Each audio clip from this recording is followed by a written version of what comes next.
Basically, today the case has the public interest litigation. It has been taken up in the division bench of the Chief Justice, Honorable Chief Justice, and Honorable Justice Mr. Justice Arindam Lodh.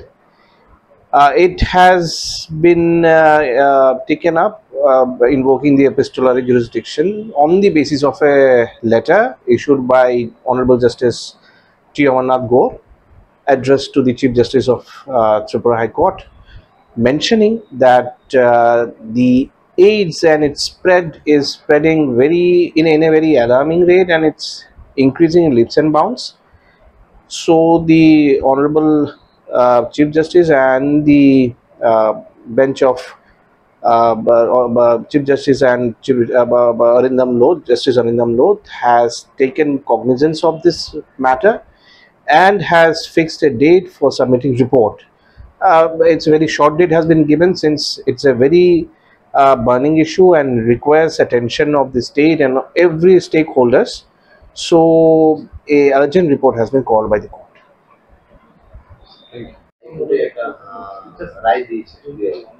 তো রায়টা রাজ্যে AIDS সংক্রান্ত বিষয় একটু বিস্তারিত বলেন, বিষয়টা কি, মানে কেন, কি বিষয়ে রায়টা দেওয়া?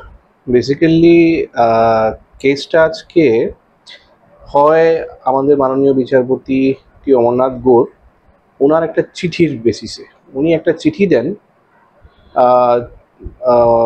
Two the honourable chief justice, যে রাজ্যের ওনার কাছে কিছু তথ্য আসে as executive chairman of legal service authority. তথ্য আসে যে রাজ্যের যে এইডসের সংক্রমণ ছাত্রছাত্রীদের মধ্যে স্পেশালি খুব অ্যালার্মিং রেটে বেড়ে গেছে, এবং ডেথ সেটাও খুব অ্যালার্মিং রেটে বেড়েছে। এবং এটা নিয়ে বিভিন্ন ডেটা উনি ওই চিঠির সঙ্গে অ্যানেক্স করেন। ওইখানে ডিস্ট্রিক্ট ওয়াইজ কোন ডিস্ট্রিক্টে কীরকম লোক এইচআইভি পজিটিভ আর কীরকম ছাত্রছাত্রী এইচআইভি পজিটিভ আর কেন, সেটা তার একটা তথ্য তুলে ধরেন। সেই চিঠির বেসিসে আমাদের সরকারকে একটা অগ্রিম নোটিশ দেওয়া হয়, তথ্য দেওয়া হয় ইনফ্যাক্ট, এবং ফিক্স করা হয় আজকে কেসটা। তো আজকে যখন কেসটা উঠলো, তখন যদিও সরকার পক্ষের থেকে আমার কাছে মোটামুটি সমস্ত ধরনের তথ্যই দেওয়া হচ্ছিল স্টেট এইচআইভি সোসাইটির থেকে, এবং কি পদক্ষেপ নিয়েছে সরকার, কিভাবে করছেন, এবং এই সমস্ত নিয়ে আমি রেডি ছিলাম।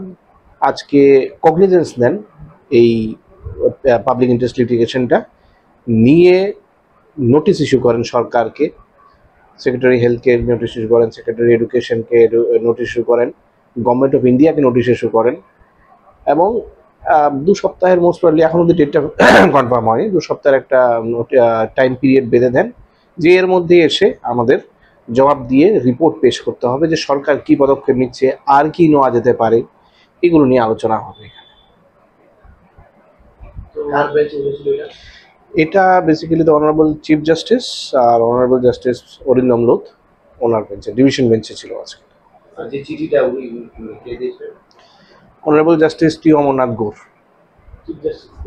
চিফ জাস্টিসকে করেছিলেন, এবং এটার সঙ্গে চিঠির সঙ্গে উনি ডেটাও দিয়েছিলেন যে কিভাবে বাড়ছে, কোথায় বাড়ছে।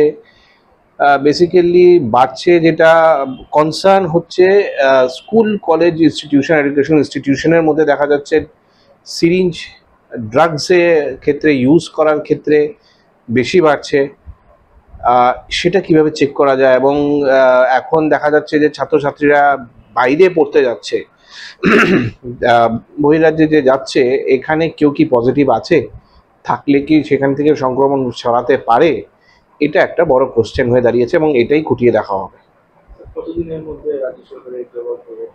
এটা 2 সপ্তাহের ডেটটা, এক্সাক্ট ডেটটা আমি এখন বলতে পারছি না। 2 সপ্তাহের মোটামুটি, এই মাসেই আবার ডেটটা আছে, 2 সপ্তাহের একটা ডেট নিয়ে একটা জবাব দিতে বলেছে, রিপোর্ট পেশ করতে বলেছে রাজ্য সরকার। আমি বলছি, আমি রিপোর্টটা দেখেছি, রাজ্য সরকার সবসময় একটা পিরিয়ডিক্যাল রুটিন এবং টেস্টিং মানে ক্রমাগতভাবে বাড়িয়ে চলেছে, যার জন্যেই এই রিপোর্টটা বেরিয়ে আমাদের সামনে এসছে যে এতজন আছে, এই অ্যালার্মিং সিচুয়েশনটা দাঁড়িয়েছে। এবং রাজ্য সরকারও খুব কনসার্নড এই ব্যাপারটা নিয়ে, এবং যথেষ্ট স্টেপ নিচ্ছে। খুবই ভালো হয়েছে, এটা খুবই ভালো পদক্ষেপ যে হাইকোর্টও এটার মধ্যে ইস্যু হয়েছে, যে হাইকোর্টও এটার মধ্যে আরো বোস্টার করতে পারবেন এই এই উদ্যোগটা রাজ্য সরকারের। একসঙ্গে সবাই মিলেই এটা কাজ করে এটাকে থামাতে হবে। আসলে এটা ফ্যাক্ট যে আমাদের এই নতুন প্রজন্ম যারা আছে, স্কুলে ছাত্রছাত্রীরা যারা আছে, এটা এটা যেদিকে যাচ্ছে সমাজটা বা যেদিকে ওরা ধাবিত হচ্ছে, এটা it's not a very good sign. Thank you.